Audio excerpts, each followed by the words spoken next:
Hey, welcome to our channel. Make sure to subscribe and turn on the bell so you never miss our latest content. I had spent almost the entire week coming up with excuses to avoid that commitment. I said I was tired, that work had been tough, that I didn't really know the people at the party.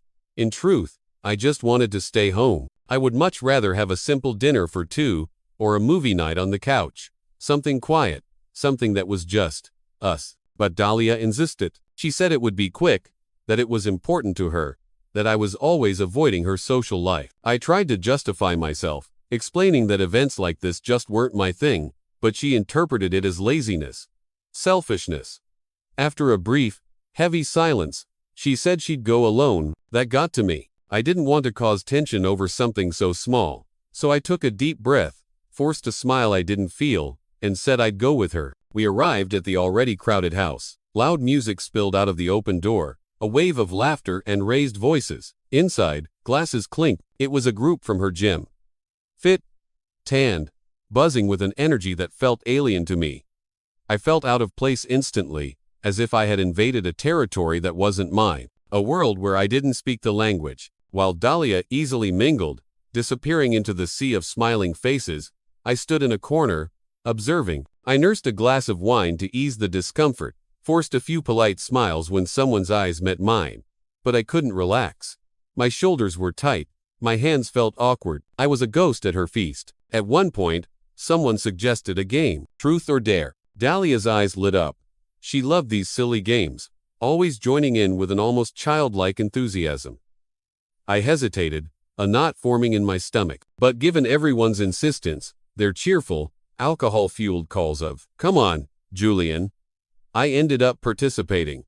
I sat in the circle, feeling like a specimen under a microscope. The questions started off light. Someone confessed to having a crush on the gym instructor. Another had to dance awkwardly in the middle of the room. Laughter.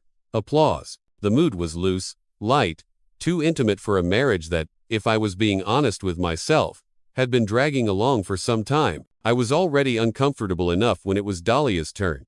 The question was direct, fired off by a woman with bright pink hair. If you had to trade your partner for someone here, who would it be? Dahlia laughed, a loud, theatrical laugh even before she answered. She looked around the circle with that glint in her eyes I knew so well, the glint of someone who loved the spotlight, who thrived on attention. Then she said it, her voice dripping with a playful irony that felt like acid to me. "Oh, I guess it would be Lachlan. He makes me laugh more than Julian does." The room erupted in laughter. A roaring, crashing wave of it. And I was underneath, drowning. Lachlan gave a shy smile, but he seemed pleased. I laughed too. A hollow, broken sound that came from someone else's throat. I had to. It was the only way to survive the moment. I tried to convince myself it was just a joke, a stupid party game, but it wasn't. I saw it in her eyes. There was something behind those words. A different glint, a calculated provocation, almost cruel. She hadn't just answered a question. She had made a statement, and everyone in that room had heard it. I didn't say anything for the rest of the night. I just stayed seated, a ghost in the corner once more, waiting for the hours to pass. It was no longer about the party or the game. It was about what that sentence had exposed. Something had broken, and I knew it. On the way back, the silence in the car was a living thing. It filled the space between us, thick and suffocating. Dahlia talked as if nothing had happened. She mentioned a joke her friend made, commented on a song that had played, how the wine was good. Her words were empty chatter, desperate attempts to fill a void she had created. I just drove. My hands were tight on the steering wheel, my eyes fixed on the road ahead.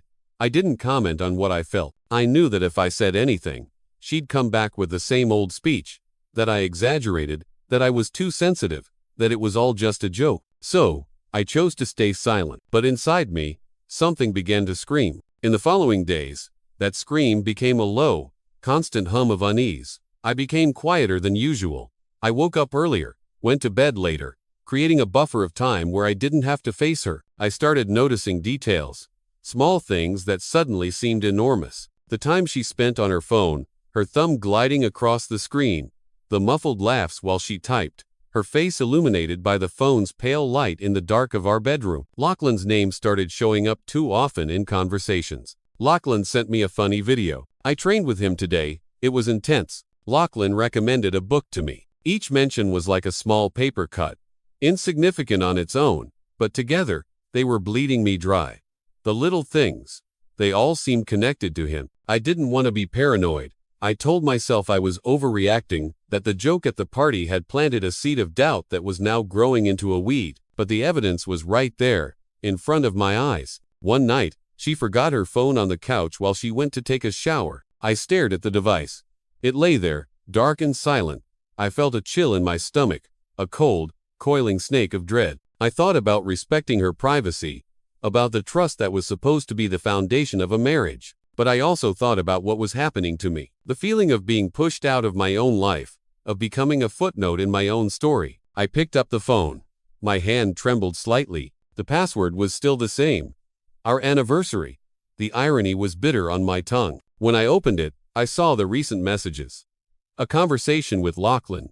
The words jumped out from the screen like punches. Too bad you're with him. That day was special for me. I dreamed about you again. And her responses, with laughing emojis, with winks, with hints and suggestions that left nothing to the imagination. I set the phone down slowly, as if holding something contaminated. My breath caught in my chest. I sat there on the couch, staring at nothing, the sound of the shower running in the background like a distant waterfall. I didn't cry. I didn't get angry, either. It was different. It was as if everything finally made sense. The joke at the party, the hidden laughs, the constant mentions of his name, the messages. My own creeping sense of absence in our marriage. Dahlia was already somewhere else, with another man, with other plans, and I was still here, trying to piece together the fragments of something that no longer existed. The next morning, I woke up before her. I prepared coffee, the familiar ritual feeling strange, foreign. I thought of 1,000 ways to start the conversation, 1,000 speeches full of anger and pain, but I didn't need to practice. When she appeared in the kitchen, hair wrapped in a towel, smiling as if it were just another Tuesday, I simply said it. I want a divorce. Dahlia's eyes widened in genuine surprise, as if she couldn't believe I had finally found my voice. She asked where I got that idea from, her tone shifting from shock to accusation. I read the messages, I said, my voice calm, firm. She tried to deny it, then to minimize it. She said I was crazy, that it was just a friendship, that I couldn't throw everything away because of a word game and some harmless messages. I looked at her, really looked at her, and for the first time, I didn't see the woman I had married.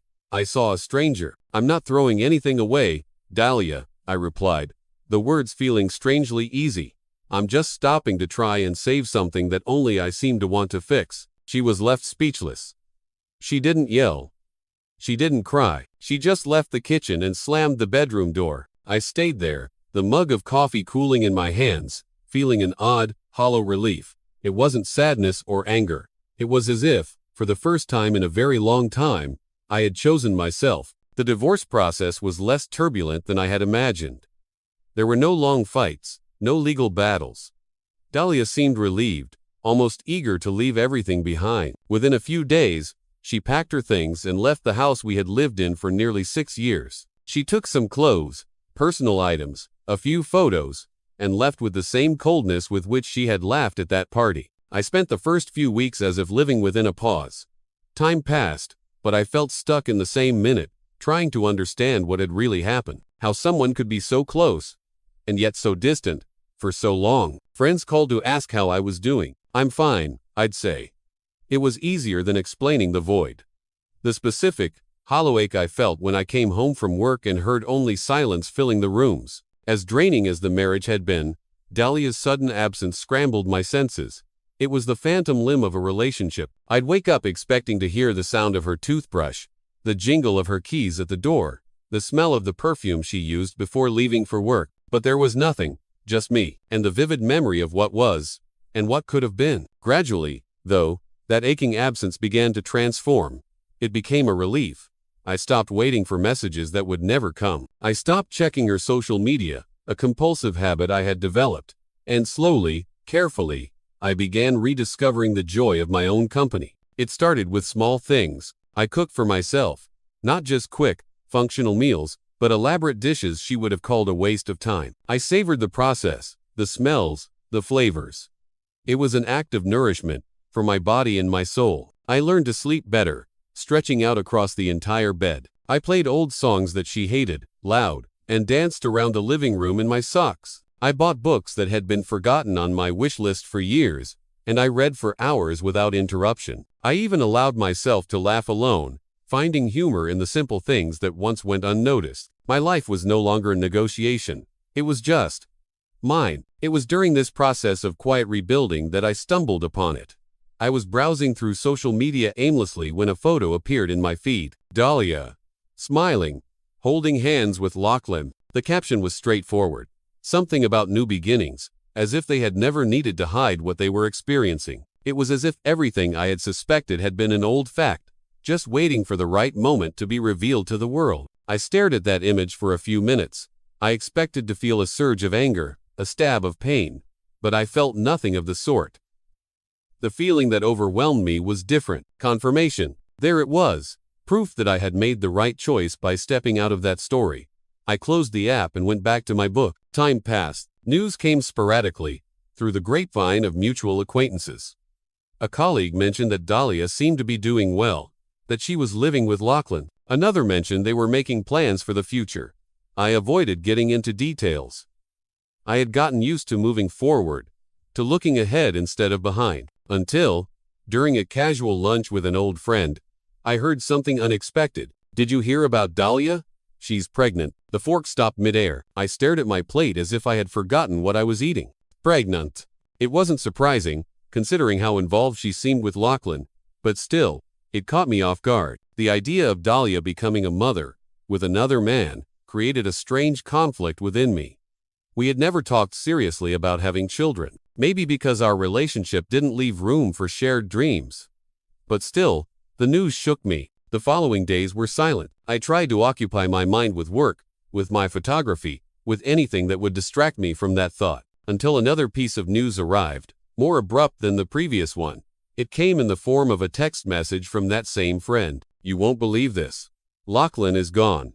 Disappeared. Rumor is he's in Mexico. He just left her, pregnant and all." I stood frozen in my kitchen, phone in hand. I took a deep breath. I thought about Dahlia, about how she had laughed at the party, how she had mocked our marriage, how she had traded promises for an adventure. And now she was alone, with a child on the way, abandoned by the man she believed was her new chance. It was ironic, a cruel twist of fate, but I didn't laugh, not even inside, because as much as life seemed to be giving back in the same measure, it didn't bring me satisfaction. It was just sadness, disguised as justice. That same week, late at night, while I was finishing cleaning the kitchen, my phone rang. It was a familiar number. Hers. I hesitated for a second, my thumb hovering over the screen. Then I answered. The voice on the other end was shaky. It was Dahlia. She was crying. She apologized, her words disjointed, tumbling over each other. She said she didn't know how everything had spiraled out of control, that she never imagined Lachlan would abandon her. She said she was scared, that she felt lost, weak, unsure of what to do. She spoke about the baby. She asked if we could talk, said she wanted to see me, said she understood now. I listened to everything without interrupting. The pain in her words was evident, raw and desperate. But I had already crossed the desert before. I had crawled through each inch of that dry, barren ground. I had spent sleepless nights trying to understand what she never had the courage to explain. Now she appeared, seeking an oasis, a relief that I could no longer offer. When her voice finally stopped, choked by a sob, I remained silent for a few seconds. Then, I replied with the firmness of someone who had finally learned to put himself first. "Dahlia," I said, my voice steady, "I truly hope you'll be okay, from the bottom of my heart. But, I can't be part of this. I already said goodbye to all of this a long time ago." She fell silent. The silence on the other end of the line said a lot. Perhaps she expected a different reaction. Perhaps she still believed, somewhere in her mind, that I would return, that I was her safety net. But there was no room for resentment, nor for new promises, only the acceptance of what life had become. And that night, when I went to sleep, for the first time in months, I drifted off without needing to dig through the past, because I had realized that my peace was worth more than any reunion. 2 years had passed since that phone call, since the trembling voice apologizing, trying too late to recover something that had already been destroyed from within. I moved on with my life quietly. without fanfare, without announcing to the world that I was rebuilding myself. It was a gradual process, an internal renovation. I started from within, reevaluating who I was before Dahlia, and how much of myself I had suppressed trying to maintain a relationship that only lived on appearances. I began investing in myself. I bought a better camera, and resumed the photography that I had set aside for so many years. I rediscovered the pleasure of walking without a destination, of traveling without needing to provide explanations, of laughing at jokes that were once censored by her judgment. I allowed myself new hobbies. I learned to cook dishes she always said were a waste of time.